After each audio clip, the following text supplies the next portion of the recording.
ಜನರ ಒಂದು ಕನಸುಗಳನ್ನು ನುಚ್ಚು ನೂರು ಮಾಡಿ ನಮ್ಮನ್ನೆಲ್ಲ ಬೀದಿ ಮೇಲೆ ತಂದು ಹೋರಾಟ ಮಾಡ್ಸಕ್ಕೆ ನೀವು ಹಚ್ಚರಿ ಇವತ್ತು. ಅಂದ್ರೆ ಇಂಥವು ಆಗಬಾರ್ದು. ಅದರಲ್ಲಿ ಇದು ಖಾಸಗೀಕರಣದಿಂದಾಗಿ ಶಿಕ್ಷಣ ತುಟ್ಟಿಯಾಗಿದೆ. ಇನ್ನು ನಾಳಿದ ಖಾಸಗೀಕರಣದಿಂದ ನಮ್ಮ ವಿದ್ಯುತ್ ತುಟ್ಟಿ ಮಾಡಿ ನಮ್ಮ ಶಿಕ್ಷಣ ಮಾಡ್ತೀರ ನಿಮ್ಮ ಅಭಿಪ್ರಾಯ? ಹೌದು ಸರ್. ಒಂದು ಉದಾಹರಣೆ ಕೊಡ್ರಿ ನನಗೆ. MLA ಅವರು ಸಕ್ಕರೆ ಫ್ಯಾಕ್ಟ್ರಿ ಅದಾವು, MLA ಅವರು ಶಿಕ್ಷಣ ಸಂಸ್ಥೆಗಳದಾವು, MLA ಅವ್ರನ್ನ ಹಾಸ್ಪಿಟ್ಲ್ಗಳದಾವು, MLA ಅವರು ಎಲ್ಲ ಅದಾವು. ಮತ್ತು ಅವ್ರ ಮನಿ ಮೇಲೆ ಒಂದು ಬ್ಯಾಂಕ್ ಮಾಡ್ಕೋತಾರೆ. ನಾವೆಲ್ಲ ಹೋಗಿ ಅಲ್ಲಿ ಡೆಪಾಸಿಟ್ ಇಡಬೇಕು, ಸಾಲ ತಗೋಬೇಕು. ಅಂದ್ರೆ ಸಾಲ ಸೀತಾರಾಮನ್ ಅವ್ರು ಹೇಳ್ತಾರೋ, ನೀವು ಏನು ಉದ್ಯೋಗ ಮಾಡಿದ್ರು ಸಾಲ ತಗೋರಿ, ವಾಪಸ್ ತುಂಬ್ರಿ ಅಂತ ಹೇಳ್ತಾರೆ. ಹೌದಾ? ಸಾಲ ನಮ್ಮಂಥವ್ರಿಗೆ ಕೊಡಂಗಿಲ್ಲ. ಮುಂದೆ ನಮ್ಮಂಥವ್ರಿಗೆ ಕೊಡ್ಲಾರಕ್ಕೆ ಬ್ಯಾಂಕ್ನಾಗ ದುಡ್ಡು ಉಳಿತೈತಿ. ಆ ದುಡ್ಡು ಮತ್ತೆ ನೀವೇನು ಮಾಡ್ತೀರಿ? ಅಂಬಾನಿಗೆ ಅದಾನಿಗೆ ಕೊಡ್ತೀರಿ. ನಮ್ಮಂಥವ್ರಿಗೇನು ಸಾಲ ಕೊಟ್ಟು ನಮ್ಮನ್ನು ಉದ್ಧಾರ ಮಾಡುವಂಥ ಕೆಲಸ ಪಾಲಿಸಿ ಯಾವುಗಳನ್ನು ನೀವು ಮಾಡಿಲ್ಲ. ನಮ್ಮನ್ನು ಕುಂಡ್ರಿಸ್ಕೊಂಡು ನಮಗೆ ಏನು ಬೇಕನ್ನುವಂಥ ಯೋಜನೆಗಳನ್ನು ನೀವು ಎಲ್ಲಿವರೆಗೆ ಜಾರಿಗೆ ತರಂಗಿಲ್ಲ, ಅಲ್ಲಿವರೆಗೆ ಜನಸಾಮಾನ್ಯರು ನೀವು ಉದ್ಧಾರ ಮಾಡೋಕ್ಕೆ ಸಾಧ್ಯ ಇಲ್ಲ. ಸುಮ್ಮನೆ ಏನೋ ಭಾಷಣ ಮಾಡ್ತೀರಿ. ಆ ಭಾಷಣಕ್ಕೆ ಮರಳಾಗೋ ಜನರಿಂದ ನೀವು ರಾಜಕೀಯ ಮಾಡಾಕ್ತಾರೆ ಹೊರತಾಗಿ ರಾಜಕೀಯವನ್ನು ಒಂದು ಭಾಳ ದೊಡ್ಡ ಉದ್ಯಮ ಮಾಡ್ಕೊಂಡಿರಿ, ಶಿಕ್ಷಣವನ್ನು ಉದ್ಯಮ ಮಾಡ್ಕೊಂಡಿರಿ, ಎಲ್ಲವುಗಳನ್ನು ಉದ್ಯಮ ಉದ್ಯಮ ಮಾಡಿದ್ರೆ ಈ ಕರೆಂಟು ಸಹಿತ ಅಲ್ರಿ. ನಾವು ಹಿಂದಿನ ಕಾಲದೊಳಗೆ ನಾವು ಚಿಕ್ಕವರಿದ್ದಾಗ ಹಿಲಾಲುಗಳನ್ನು ಹಚ್ಚಿಕೇಶನ್ ಬೀದಿ ಮೇಲೆ ವ್ಯಾಪಾರ ಮಾಡ್ತಿದ್ರು. ಆಮೇಲೆ ನಾವು ಮನೆಯೊಳಗೆ ಚಿಮಣಿ ಹಚ್ಚಿಕೇಶನ್ ನಮ್ಮ ತಾಯಿ ತಂದೆ ಕೆತ್ತದು ಮಾಡ್ತಿದ್ರು. ಅವ್ರ ಜೊತೆ ನಾವು ಕೆಲಸ ಮಾಡ್ತಿದ್ವಿ. ಈ ಥರ ಸಿಸ್ಟಮ್ ಅವಾಗೂ ಬದುಕಿವಿ. ಆದ್ರೆ ನೀವು ಏನೋ ಜಗತ್ತನ್ನು ಬದಲಿ ಆಗೈತಿ, ನಾವು ಜಗತ್ತಿನ ಜೊತೆ ಬದಲಿ ಮಾಡ್ತೀವಿ ಅಂತೇಳಿ ಹೊಂಟಿರಲ್ಲ. ನೀವೇನೂ ಮಾಡೋಕ್ಕೆ ಸಾಧ್ಯ ಇಲ್ಲ. ಸುಮ್ಮನೆ ಜನರನ್ನು ಯಾಮಾರಿಸಿ ಜನ ಎಂದೂ ನಿಶ್ಚಿಂತೆಯಾಗಿ ನಿದ್ದೆ ಮಾಡಲಾರಂಥ ಪರಿಸ್ಥಿತಿಯನ್ನು ನಿರ್ಮಾಣ ಮಾಡಿ. ಇವತ್ತು ನೀವು ವಿದ್ಯುತ್ತಿನ ಖಾಸಗೀಕರಣ ಯಾಕೆ ವಿರೋಧ ಮಾಡ್ತೀರಾ ಅದನ್ನ ಹೇಳ ಮುಖ್ಯವಾಗಿ. ಈಗ ನೋಡಿ ಸರ, ವಿದ್ಯುತ್ ಖಾಸಗೀಕರಣ ಅಂತಂದ್ರೆ ಇವತ್ತು ನಾವು ಮೊಬೈಲ್ ಬಳಸಾಕತ್ತೀವಿ. ಮೊದಲು BSNL ಇತ್ತು. BSNL ರೀಚಾರ್ಜ್ ಮುಗಿದ್ರು ಸಹಿತ ಒಂದು 15 ದಿನ ಇನ್ಕಮಿಂಗ್ ಬರ್ತಿತ್ತು, ಒಂದು ತಿಂಗಳ ತನಕ ಇನ್ಕಮಿಂಗ್ ಬರ್ತಿತ್ತು ನಮ್ಗೆ. ಹೌದಾ? ಯಾವಾಗ ನಾವು ಏರ್ಟೆಲ್ಗೆ ಜಿಯೋಕ್ಕೆ ಬಂದೆವು, ನಮ್ಮ ರೀಚಾರ್ಜ್ ಮುಗಿದು ಅರ್ಧ ತಾಸಿನಾಗ ಬಂದ್ ಆಕೈತೆ.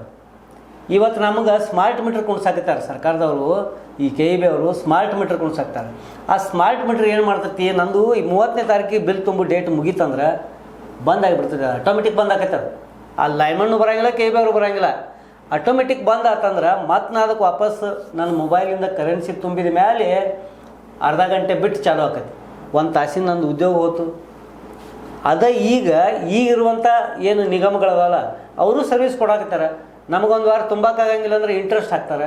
ಇಂಟ್ರೆಸ್ಟ್ ಹಾಕಿಸಿ ತುಂಬಿಸ್ಕೊತಾರೆ. ಪ್ರೈವೇಟ್ನಾಗ ಬಂದಂದ್ರೆ ಅದನ್ನು ಮಾಡೋಂಗಿಲ್ಲ. ಅವ ಉದ್ಯೋಗ ಮಾಡಕ್ಕೆ ಕೂತಿರ್ತಾನೆ. ಈ ಎಲ್ಲ ನೌಕರಸ್ಥನ ತೆಗಿತಾನೆ. AI system ತರ್ತಾನೆ. ತಂದು ಕಿಶನ್ ಅಲ್ಲೇ ಕೂತು ಮಾನಿಟ್ರ್ ಮಾಡಕತ್ತಾನ. ನಾ KEBಗೆ ಹೋಗ್ಲಾರ್ದನ ನನ್ನ ಮಿಟ್ರು ಬಂದಾಗತ್ತತಿ. ಮತ್ತು ಅಡ್ವಾನ್ಸ್ ಆಗಿ ಮುಂದೆ ಏನು ಮಾಡ್ತಾರೆ, ಕರೆನ್ಸಿ ಹಾಕಿದಂಗೆ ನಾ ಅಡ್ವಾನ್ಸ್ ತುಂಬಬೇಕು. ನನಗೆ 1000 ಯೂನಿಟ್ ಬೇಕತ್ತಂದ್ರೆ ನಾ 1000 ಯೂನಿಟ್ ದುಡ್ಡು ಇವತ್ತು ತುಂಬಿ ಕಿಶಿಂದ ಕರೆಂಟ್ ತೊಗೊಂಬಂದು ನಾವು ಉದ್ಯೋಗ ನಡೆಸ್ಬೇಕು. ಇಂಥ ಪರಿಸ್ಥಿತಿ ಮುಂದಿನ ನಿರ್ಮಾಣ ಆಕವು. ಆಮೇಲೆ TV ನೋಡ್ತೀವಿ ನಾವೀಗ, ಅದ್ರ ಕರೆನ್ಸಿ ಬಂದ್ ಆಗ್ತಂದ್ರೆ ಬಂದ್ ಆಗಿಬಿಡ್ತೈತಿ. ಮೊಬೈಲ್ ಬಂದ್ ಆಕತಿ. ಅದೇ ಸಿಸ್ಟಮು ಕರೆಂಟ್ ಒಳಗೆ ಬರ್ತೈತಿ. ಹಿಂದೊಂದು ಅಂಬೇಡ್ಕರ್ ಅವರು ಇದ್ದಾಗ ಆಯ್ತು. ಆಮೇಲೆ ಅವರೆಲ್ಲರೂ ಒಂದು ಪಾಲಿಸಿ ಮಾಡ್ಯಾರ. ಏನು, ಕುಡಿಯುವ ನೀರು ಇರ್ಬೋದು, ವಿದ್ಯುತ್ ಬಳಕೆ ಇರ್ಬೋದು, ಇವೆಲ್ಲ ಜನಸಾಮಾನ್ಯರಿಗೆ ಅತ್ಯಗತ್ಯ ವಸ್ತುಗಳು ಸರ್ಕಾರದ ಅಧೀನದೊಳಗೆ ಇರ್ಬೇಕು. ಸರ್ಕಾರನ ಅವುಗಳನ್ನು ಮಾನಿಟರ್ ಮಾಡ್ಬೇಕಂತೇಳಿ ಕಾಯ್ದೆ ಬರೆದ್ರೂ ಸಹಿತ ಇವ್ರು ಜೋರಾವರಿಯಲ್ಲಿ ಇವತ್ತು ರೈಲ್ವೆನೂ ಪ್ರೈವೇಟ್ ಮಾಡಕ್ಕೆ ಹೊಂಟಾರ, ವಿಮಾನನೂ ಖಾಸಗೀಕರಣ ಮಾಡಕ್ಕೆ ಹೊಂಟಾರ. ಆಮೇಲೆ ಬೇರೆ ಬೇರೆ ಉದ್ಯಮಗಳನ್ನು ಖಾಸಗೀಕರಣ.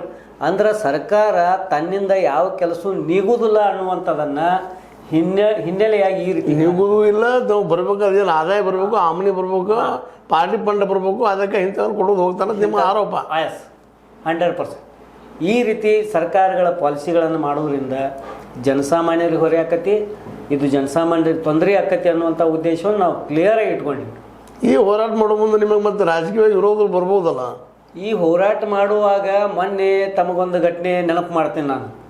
ಇದಕ್ಕಿಂತ ಮುಂಚೆನೂ ಹಲವಾರು ನಮ್ಮ ಮೇಲೆ ಅಟ್ಯಾಕ್ ಮಾಡುವಂಥ ಘಟನೆಗಳು ನಡೆದು ಶಾಸಕರ ಹಿಂಬಾಲಿಗರು ಏನು ನಮ್ಮ ತಿರ್ದಾಳ ಮತಕ್ಷೇತ್ರದೊಳಗೆ ನಾವಿರ್ತೀವಿ, ನಮ್ಮ ಶಾಸಕರ ಹಿಂಬಾಲಿಗರಿಂದ ಶಾಸಕರು ಯಾರ್ರಿ ಅವರು? ನಮ್ಮ ತಿರ್ದಾಳ ಮತಕ್ಷೇತ್ರದ ಶಾಸಕರು ಸಿದ್ದು ಸೌದಿ ಅವರು, ಅವ್ರ ಹಿಂಬಾಲಿಗರು ಇಲ್ಲ ನೀವು ಶಾಸಕರ ಬಗ್ಗೆ ಹಂಗೆ ಮಾತಾಡ್ತೀರಿ ಹಿಂಗೆ ಮಾತಾಡ್ತೀರಿ ಅಂತೇಳಿ ಬನ್ನಟ್ಟಿ ಪೊಲೀಸ್ ಸ್ಟೇಷನ್ ಒಳಗೆ ಶಾಸಕರ ವೈಯಕ್ತಿಕ ವೈರತ್ ಮಾಡ್ತಿದ್ರು. ನನಗೇನು ಶಾಸಕರು ನೋಡ್ರಿ, ಶಾಸಕರು ಬಂಗಾರದಂಥ ಮನುಷ್ಯ. ಅವ್ರು ಏನು ನೋಡ್ರಿ, ನಮಗೆ ಅವ್ರಿಗೆ ಏನು ವೈಯಕ್ತಿಕ ಏನೂ ಇಲ್ಲ. ಒಂದು ನೇಕಾರರ ಬಗ್ಗೆ ನಾವು ನಮ್ಮ ಹಕ್ಕುಗಳನ್ನು ಕೇಳ್ಬೇಕಾ? ಅದು ನಮ್ಮ ಶತಸಿದ್ಧ ಹಕ್ಕು. ನಮ್ಮ ಹಕ್ಕುಗಳ